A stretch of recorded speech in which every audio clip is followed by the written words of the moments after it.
Terima kasih Pak, terima kasih Ibu. Minggu-minggu sudah menyempatkan waktu. Yang kami hormati Bapak dosen saya Pak Tohirun. Selamat pagi Pak, semangat.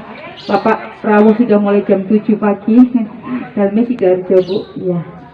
Pada pagi hari ini kita akan ada sosialisasi bagaimana budidaya lele yang selama ini tuh pengusaha lele kok belum tikar, ada yang nggak untung, akeh pakane timbang panene, akhirnya kan mereka kebingungan di masa pandemi ini.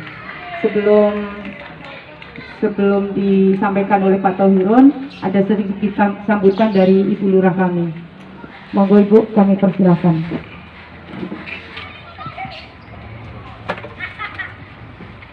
Assalamualaikum warahmatullahi wabarakatuh.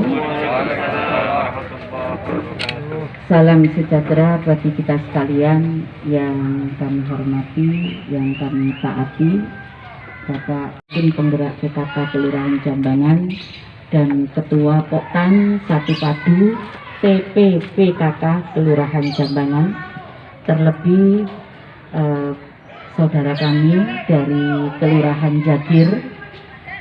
Pada pagi yang penuh dengan kebahagiaan ini, marilah kita bersama memanjatkan puji syukur kehadirat Allah Subhanahu wa Ta'ala yang telah memberi kenikmatan kita sehat walafiat, sehingga pada pagi hari ini Bapak Ibu sekalian bisa hadir di wilayah kami, yakni Kelurahan Jambangan, dalam rangka mengikuti pelatihan budidaya lele dan lain sebagainya, di mana para lurah diminta untuk memberikan edukasi kepada warganya apabila memiliki lahan-lahan kosong yang di situ adalah dimanfaatkan untuk ketahanan pangan.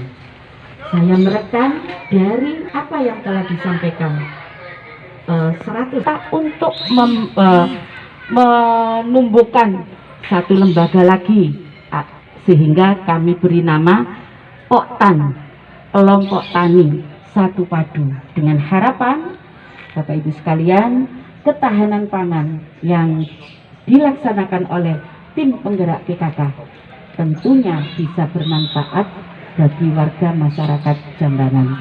Selamat datang tim dari Pertamina, monggo.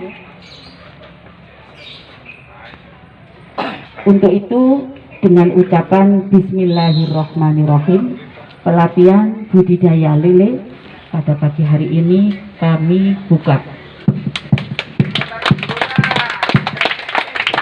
Terima kasih. Wallahul muwaffiq ila aqwamit thoriq. Wassalamualaikum warahmatullahi wabarakatuh. Kami harap nanti setelah pelatihan ini tidak mundur.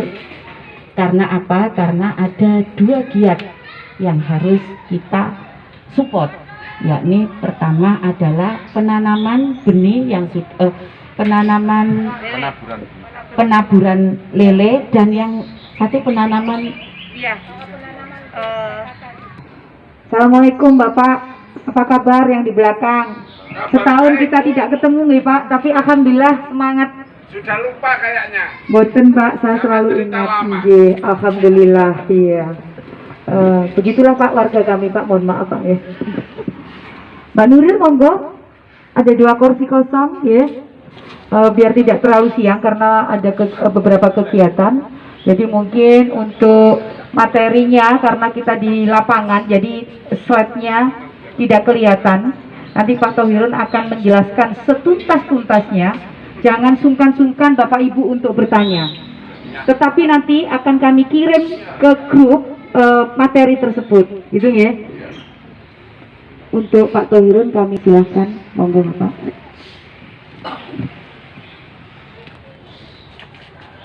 Terima kasih Bu Riris. Bapak dan Ibu sekalian, Assalamualaikum warahmatullahi wabarakatuh. Nanti kasihan Bapak-bapak maupun Ibu-ibu ya. Jadi terlebih dahulu perkenalkan, saya nama lengkapnya Muhammad Tohirun ya.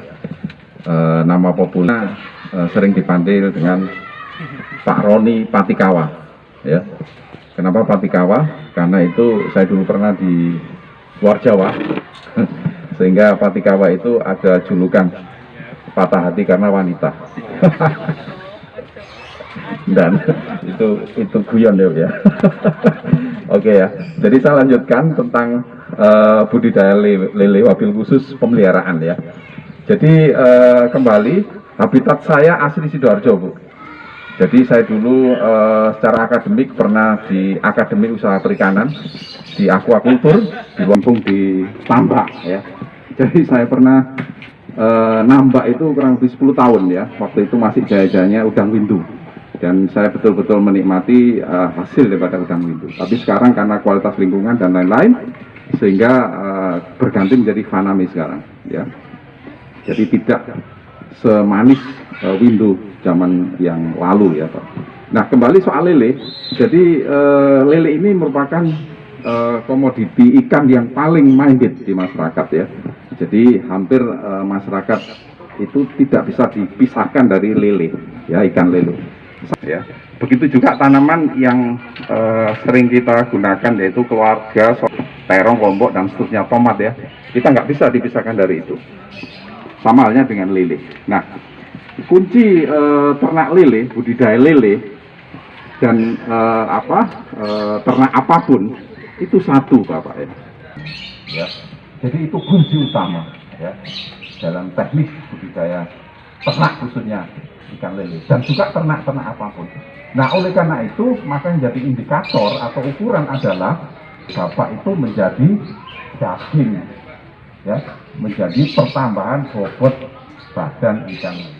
Itu ada istilah break-even PIP ya, break-even point dan seterusnya, itu nanti hitung-hitungannya ya. Jadi selama satu Bapak tidak bisa mengkonversi pertambahan bobot badan, yang kedua Bapak tidak bisa meningkatkan added value, maka keuntungan yang sulit akan didapat. Jadi kuncinya cuma dua. Lebih cepat ganti kulitnya, maka pertambahan bobotnya akan menjadi lebih cepat. Tapi untuk lele tidak, karena lele itu tidak ada proses ganti kulit. Nah, sehingga sebenarnya jauh lebih mudah. Jadi dua hal itu, satu konversi peningkatan bobot terhadap pakan, yang kedua adalah nilai tambah. Itu ada macam-macam, Bapak sudah paham. Jadi, tapi dibedakan dari jenis airnya itu, satu ada air mengalir, satu ada air indikator terhadap kualitas lele. Ya, kenapa? Karena kualitas di air tenang itu sangat dipengaruhi oleh sisa organik dari pakan. Jadi pakan yang diberikan, ya. Kalau pakannya itu banyak tidak termanfaatkan, ya, maka residu bahan organik itu menjadi lebih tinggi dan berakibat pada penurunan kualitas air, ya, sehingga suasana air itu menjadi air anaerobik dan banyak persenyawaan racun yang dikeluarkan, misalnya nitrogen disulfida, kemudian amonia, ya, kemudian metan, ya, dan senyawa-senyawa yang lain yang dapat mengganggu pertumbuhan ikan lele. Lumpurnya itu berbeda secara fisik maupun kimiawi. Kalau dulu meskipun sama-sama fisiknya lumpur, tetapi sifat kimianya masih dapat ditoleransi, masih ramah. Satu, residu dari buangan limbah rumah tangga juga sangat minim, sehingga apa? Kadar oksigen, kadar gas-gas beracun itu sangat minimalis.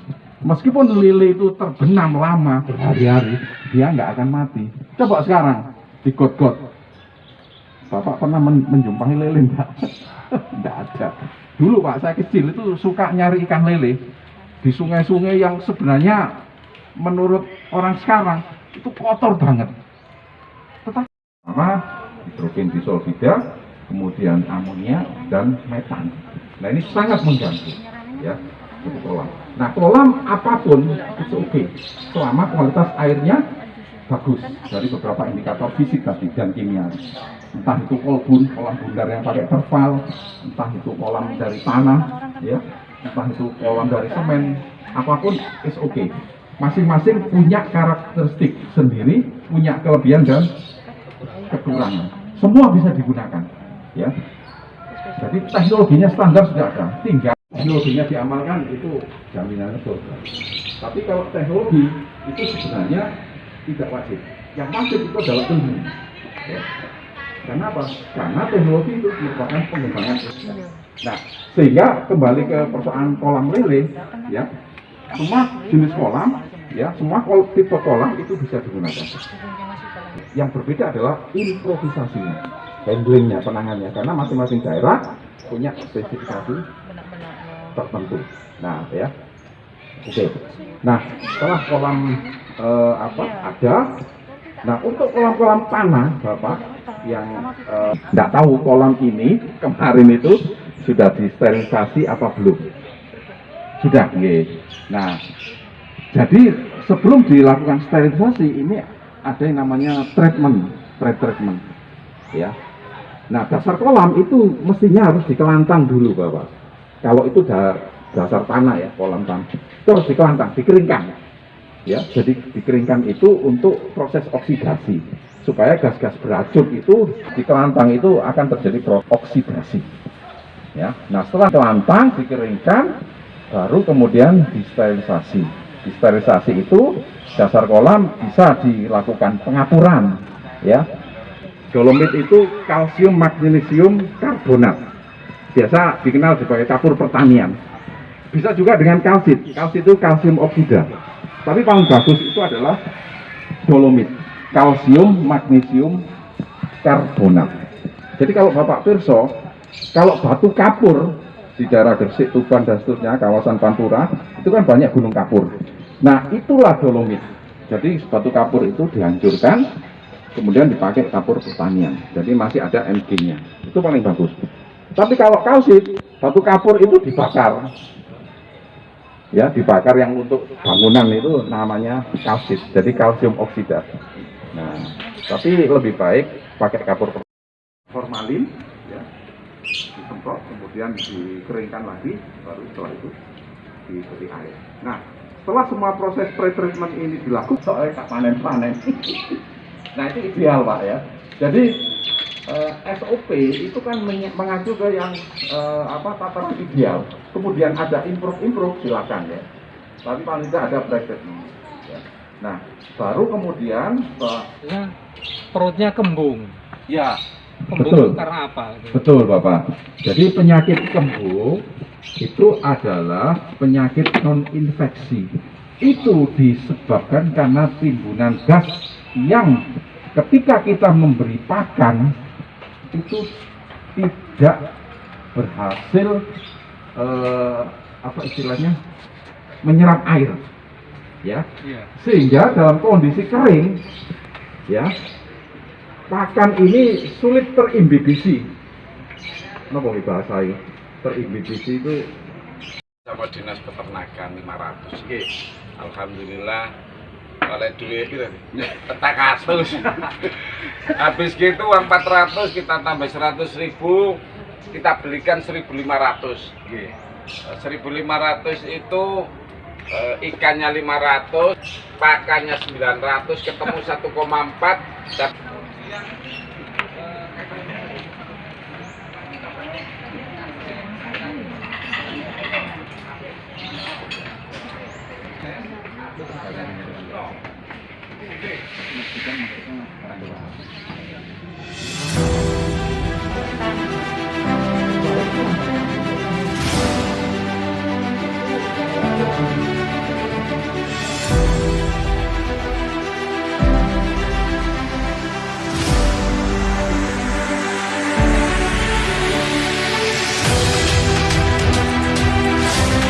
ember untuk kami simbolik bersama-sama di kolam satu padu sisi sebelah utara ya, di satu jembatan. Monggo kami beri Bu Camat, Bu Lurah, perwakilan dari Pertamina Persero, PDKS Robert.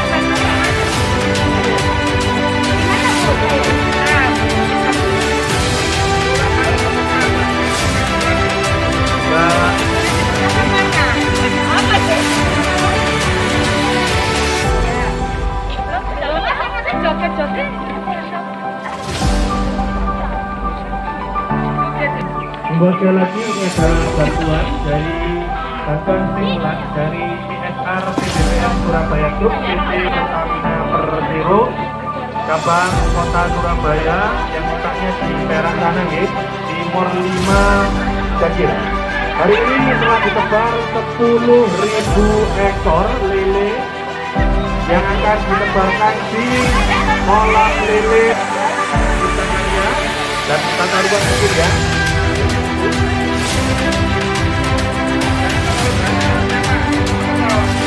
Ya, airnya dikurangi biar tidak sama.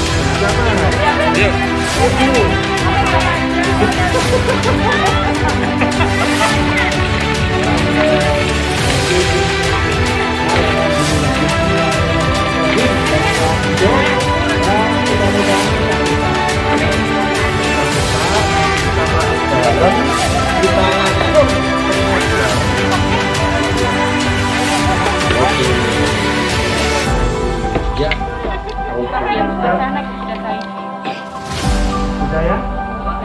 Oke, ambil gambar dulu aja. Action Bu, pedang ember Bu, action. Belum dapat foto Mas Ikar tadi. Mas Ikar, sudah dapat foto belum? Oh, sudah. Sudah amat tadi kelihatan. Bu Ikar, monggo semua titik balik kanan, kita akan